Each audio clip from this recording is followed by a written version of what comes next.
Dans les milliers et milliers de trajectoires individuelles de toutes armes et de toutes nationalités qui ont combattu dans ces lieux, on ne peut se souvenir de l'identité de chacun des soldats. Pourtant, certains sortent en effet du lot par leur histoire personnelle au sein de la Grande Guerre dans les Vosges. C'est le cas d'Antoine Sartorio,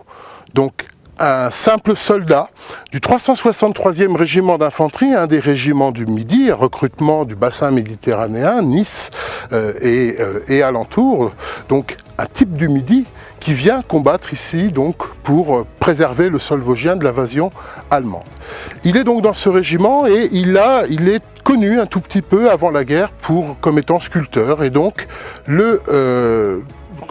responsable du régiment, le lieutenant-colonel Dauphin, va lui confier quelques petites stèles commémoratives. La stèle pour l'idée que nous avons vue à quelques kilomètres, est l'une de ses premières créations. Il va devenir de fait finalement le sculpteur régimentaire du 363e régiment qui occupe la position ici de 1914 à 1916. Il réalise notamment donc cette très grande sculpture qui est la stèle pour la patrie et pour l'humanité, une Vénus un petit peu représentant une femme sexualisant, entre guillemets, ce monde unisexe qu'est la guerre de tranchées et surtout la guerre de montagne, et donc dédiant aux morts glorieux son travail d'artiste. Il va réaliser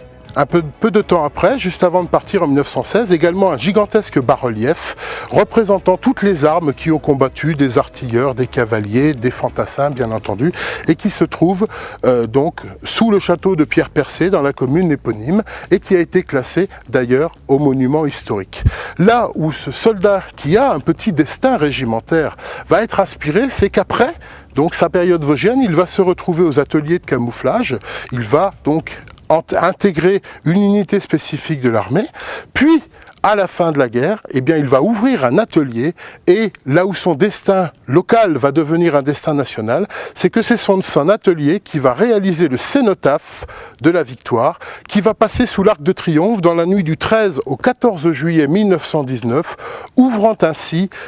les cérémonies des festivités alliées du défilé de la victoire du 14 juillet 1919. D'un destin local d'un petit régiment vosgien, Antoine Sartorio aura un destin national, puis international comme sculpteur après-guerre.